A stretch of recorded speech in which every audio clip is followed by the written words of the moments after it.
की सच्चाई सच छुपने नहीं देंगे। क्या आप सोच सकते हैं कि आप किसी राज्य के मुख्यमंत्री हों और आपके द्वारा उठाई गई बातों को ये कहकर नकार दिया जाए कि आपकी बात भारत की बात नहीं हो सकती? जी हाँ, ये बातें 100% सत्य हैं और आज ही भारत के विदेश मंत्री एस जयशंकर ने ट्वीट करके ये बातें कही हैं।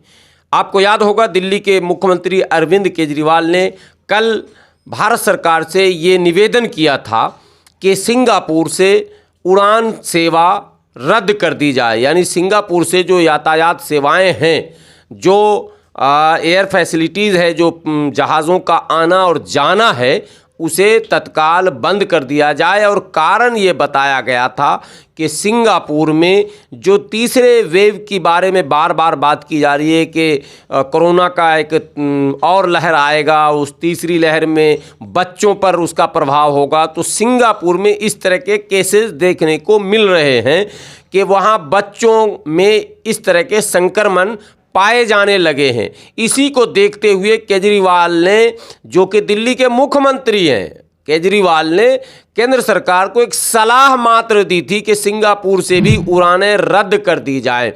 बस इतनी बात पर सिंगापुर के विदेश मंत्री ने भारत के विदेश मंत्री को तलब कर लिया और आपत्ति जता दी। लेकिन आपत्ति जताना उतना आश्चर्यजनक नहीं है जितना विदेश मंत्री एस जयशंकर का ट्वीट। एस जयशंकर जवाब में ट्वीट में ये कहते हैं कि केजरीवाल की बात भारत की बात नहीं है। तो जब एक मुख्यमंत्री की बात भारत की बात नहीं हो सकती है, तो आप ये अंदाज़ा लगाएं कि आम नागरिकों की बात भारत की बात कैसे हो सकती है। लेकिन इससे भी बड़ा सवाल कि भारत से उड़ान सेवा रद्द करने वाले देश ऐसे ऐसे देश हैं जिसकी भारत के सामने कोई गिनती नहीं है। मालदीव, जी हाँ, भारत का पड़ोसी देश मालदीव, उसने अपनी तमाम उड़ानें रद्द कर रखी हैं और भारत से या हवाई यात्राओं पर प्रतिबंध लगा रखा है। ईरान ने प्रतिबंध लगा रखा है। यूएई, जो मित्र देश है भारत का, उसने प्रतिबंध लगा रखा है। तो क्या भारत अपनी ओर से, जबकि इसके अतिरिक्त कम से कम 15 ऐसे देश हैं जिसने भारत से अपनी उड़ानें तमाम रद्द कर दी हैं, इस सेवा को अब तक अनिश्चित काल के लिए रोक रखा है कोरोना महामारी के कारण। तो अगर सिंगापुर से उड़ान रद्द करने की बात कही गई, तो इसमें इस तरह से बैकफुट पर आकर एक सम्मानित मुख्यमंत्री को, उसकी बात को ये कहना कि वो उनकी बात भारत की बात हो ही नहीं सकती, तो फिर भारत की बात किसकी होगी, ये सवाल अपने आप में खड़ा हो जा रहा है। जी हाँ, ये बातें मैं इसलिए बता रहा हूँ कि कोरोना काल में दुनिया के कई देशों ने कई देशों से अपने हवाई संबंध खत्म कर लिए हैं, तब तक के लिए जब तक के लिए इस बीमारी को कवर नहीं कर लिया जाता। बस उसी की एक कड़ी थी कि अरविंद केजरीवाल ने भारत सरकार को एक सलाह दे दिया।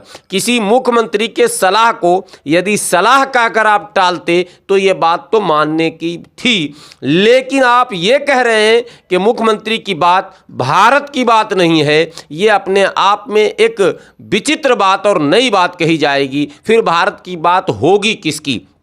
एक सवाल। दूसरा सवाल कि सिंगापुर आखिर कितना मजबूत देश है कि भारत उसके एक डांट पर इतना असहज दिखने लगा कि उसकी भाषा और शैली सब कुछ बदल गई। इसका भी कई अर्थ निकाला जा रहा है। विदेश मंत्री एस जयशंकर ने यह बयान दिया कि सिंगापुर से हमारे बहुत घनिष्ठ संबंध हैं, व्यापारिक संबंध हैं। इन तर्कों के आधार पर एस जयशंकर ने यह कहा कि हम जो है केजरीवाल के बयान को भारत का बयान नहीं मानते हैं। तो क्या यूएई से आपके संबंध व्यापारिक नहीं हैं? क्या मालदीव से नहीं हैं? क्या ईरान से नहीं हैं? क्या उन तमाम देशों से, जापान से नहीं हैं? उन तमाम देशों से जिसने आपके उड़ानों को रोक रखा है और आपसे पूरे संबंध को फिलहाल रोक रखा है, उस पर आपने आपत्ति क्यों नहीं जताई? तो आप मालदीव के खिलाफ नहीं बोल सकते, आप यूएई के खिलाफ नहीं बोल सकते, और सिंगापुर की इतनी हिम्मत कि वो आपको बैकफुट पर 2 मिनट में ला दे। यदि सिंगापुर में महामारी फैलता है तो भारत के किसी भी नागरिक को ये सलाह देने का हक होना चाहिए कि वो देश की सरकार को ये कहे कि आप अमुक काम करें और अमुक काम ना करें।